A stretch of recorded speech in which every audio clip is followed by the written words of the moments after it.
Greater flamingos. Beautiful greater flamingos. Hello Fredlings, this is Claude from Chicago, and we're back with another Planet Zoo time-lapse video here today, and today we are working on the Greater Flamingo exhibit. And today we're going to be sticking that in between the bonobos and the food court, so there should be, well, there is a lot of traffic that comes through here. Wasn't planning on doing that, but there is. So the design that we're going to be doing in today's episode is going to be a very simple sort of city style zoo. So whatever you would see in a traditional public zoo, this is what you're going to see here. Super simple, but super beautiful because the animals love the habitat, the guests love the habitat, and sometimes you just don't need to go all out for these. Now, I have never seen a greater flamingo exhibit, or at least remember seeing one. So I had to take some inspiration from some Planet Zoo creators online. There was a bunch of them, but none of them matched what I wanted. So I just decided to look at some real zoos, and then I was like, I don't like any of these, but they all in total just were super, super basic. So that's why we're doing this. We do the first exhibit with a chain link, or it's not a chain link fence, it's a wire fence. It's not a chain link fence. And then in the back over here behind the concessions, we do decide to put in a habitat where there's an interior, and we also work on a new habitat for the animal keepers to help the animals that's not super far away. There still is the spawn one, but before we go any farther, I want to pop the animals up for the next episode, which you can choose from the timberwolf, the ostrich, or the gorilla. So just comment down below which animal you want to see next for the next episode. We're not ending it right now, but just wanted to pop that up on screen before you get to the end of the video. So just think about that, and let's continue going on. So this animal was suggested by a bunch of people. I believe Noble Jesse said he wanted it because he said yeah. Yellow Snow and Liam. So 3 people chose this down below, just like this upcoming one. Just comment down below which one you want to see next. But this was a great choice. I mean, like I said, I don't know if I've seen them in real life ever before, but they're super simple. They just wade in the water. I guess, is that what you call? They just be wading in the water. And I absolutely love how it turned out. It's supposed to be very basic, and the styling is supposed to match more of a city sort of zoo. But we do pull from some of this Asian exhibits or food court. Technically, that's what they're terracotta roofs. So I just pull from the same design so it matches in. Even though it's the same height level, guests shouldn't be able to, well, they shouldn't walk back here, but if they did walk back here in real life, they would just see like, oh, it's staff rooms and stuff like that. Now, I wanted to say this last episode, and I completely forgot about it, but I want to thank every single one of you that has helped me reach my goal. Well, it wasn't originally my goal, but we are at 2,000 subscribers on YouTube, actually more than that, but I want to thank every single one of you that has liked the video, subscribed to one of my videos or something like that. And I want to remember that it's not just my videos. I always say, people always say that this is our channel. You guys choose the animals you want to see. You guys choose what is happening in games and stuff like that. So this is as much as my channel as it is your channel. But thank you guys so much once again for sticking through our journey, Fredlings. It really, really means a lot to me. But let's get back onto Planet Zoo. There is a feeding pond that it's called a foraging pit for these greater flamingos. I do that literally at the end of this exhibit because I didn't know where to put it, but we do decide to put it on the right-hand side where I'm sort of where that sprinkler is. So we'll get to that a little bit later. But what I wanted to do, these greater flamingos actually love huge numbers. So we have 11 flamingos that come into this exhibit, and they're still not super, I mean, they're fine with it, but they want to have more greater flamingos. I think they're trying to get super huge numbers. I don't know, maybe they're trying to take over this zoo. I don't know. Ask them. But they are so awesome. And it's actually nice to see a bunch of them, or a bunch of animals in a single exhibit, sort of like we did with the mandrills. I think there's less mandrills, though. It's a lot of greater flamingos, but we could always add in a couple more. Now, I decided to use the tropical biome pieces for this because the animals like it, and we just decided to go with some elephant leaves, I think they're called, and those cat tails and some other wild foliage. I saw on a bunch of Planet Coaster videos that they use these flowers in the water, and I would love to do that, but realistically, with one of these city sort of zoos, I have to remember that the big budget animals might have stuff like that, but this is one of those exhibits that are sort of just kind of yeeted there to fill in the gaps. Sort of something that some guest wanted, but not, you know, a primary animal. But the guest in this exhibit, or in this zoo, really like it. We also take some tropical stones and place them on the outer edges of this exhibit so that the guests can see a little bit of depth, and the greater flamingos should be able to walk on them. Now, with that being said, I talk about this a little bit later in the live section, but I didn't realize that greater flamingos can, quote, fly. So I don't know if this fence is too low, because originally I was going to do a no fence, but then I decided to do this not chain link, it's called a wire fence. And then I was like, I don't know. Maybe the fence needs to go a little bit taller. I don't think they can escape. I didn't see, but we'll see. We'll just have to wait and see. Also in there, you can see that we use some leaf bedding. These greater flamingos do not like the leaved bedding. They go in there and do some stuff in the sleeping quarters or the de-stress zone or whatever you want to call that, backstage area for the animals. I don't know if they really enjoy that. That's definitely a Planet Coaster, or sorry, why do you say Planet Coaster so much? By the way, we do play Planet Coaster too on this channel, but a Planet Zoo expert. Not sure why they do that. Also, if you are doing exhibits like this where there's animals in your exhibits, I know Liam's new to Planet Zoo.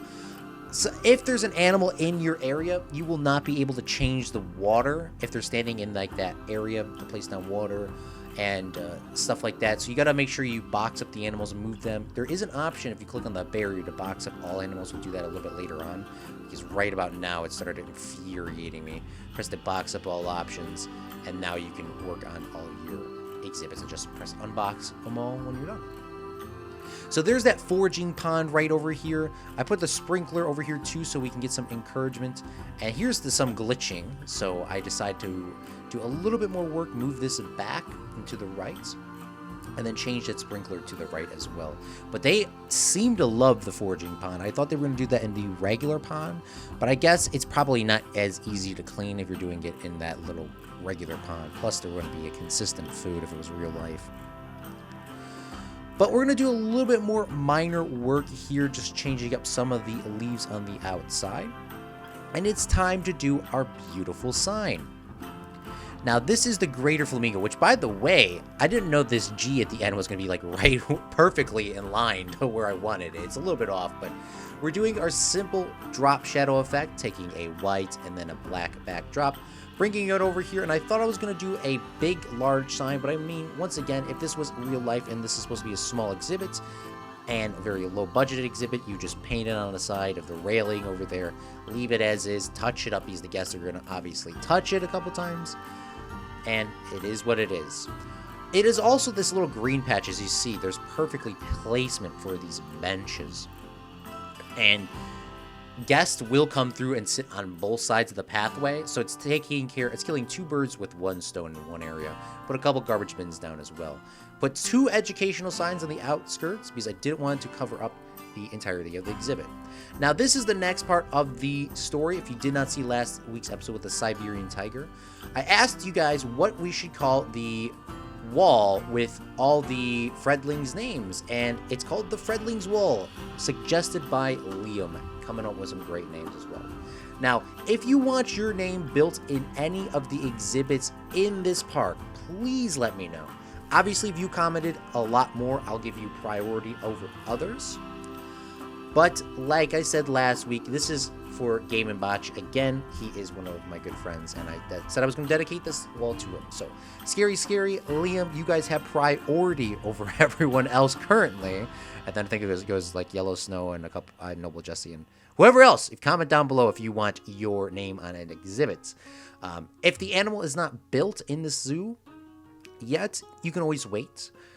If you want to have a certain animal that is already built in the zoo, let me know. I can move that in. But this wall is going to be moved into every exhibit like a private sponsor or a donator, but you actually don't have to donate any real money. You just got to comment down below. So each exhibit will have this sort of outline like this. Also, I figured out that in Planet Zoo, you can actually turn the lights on even if it's not nighttime. And I'm not planning on doing this for all the exhibits, but maybe just for the sign. So I just come in here and make it like a dark gray. Fredlings, I hope you enjoyed that time lapse here today of the Greater Flamingo. And I think this is another cool exhibit. This is probably one of our more realistic exhibits.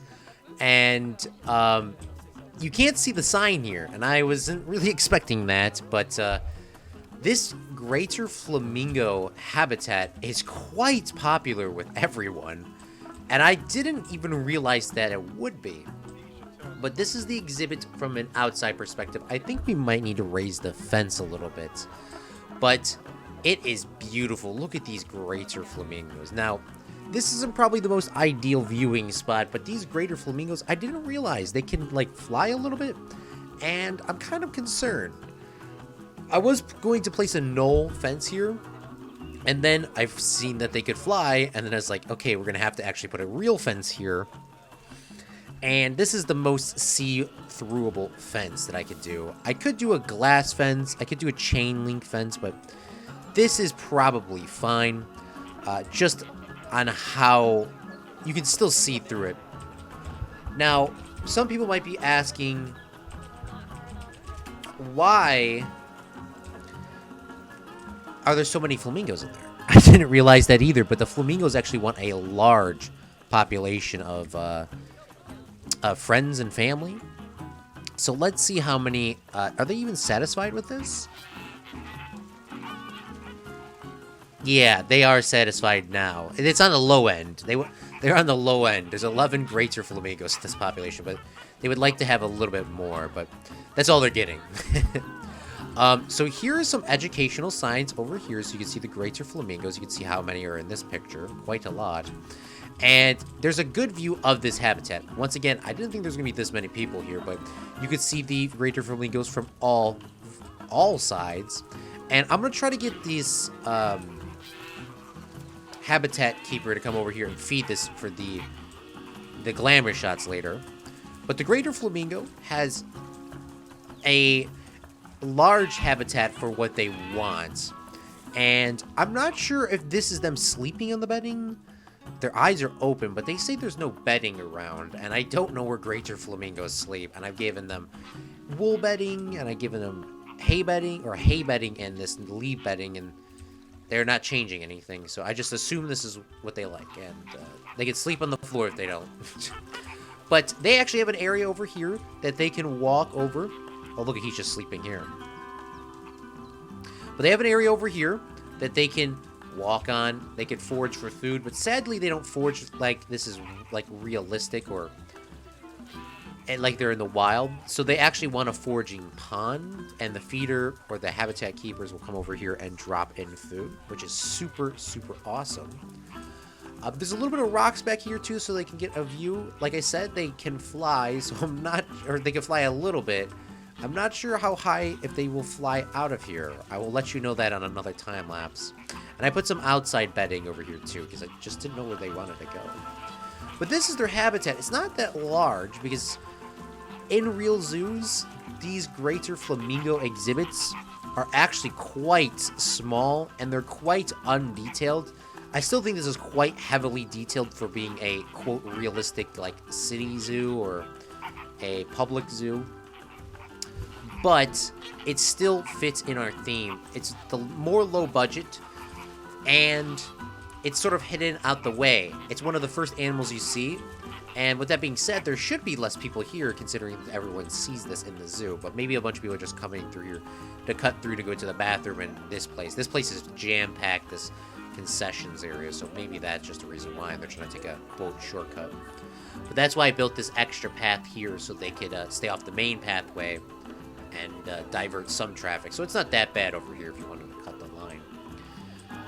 But that is really much the Greater Flamingo exhibits. I hope you Fredlings enjoyed this. If you did, hit that like button and hit that subscribe button. The 3 animals you could choose from next time, I keep calling it a silverback gorilla, but it's actually called the Western Lowland Gorilla, the Timber Wolf, or the Ostrich.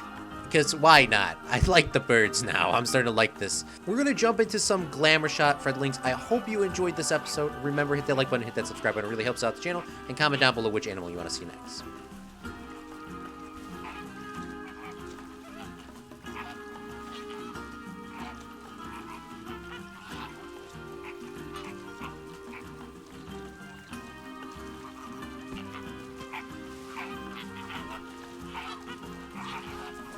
Woohoo!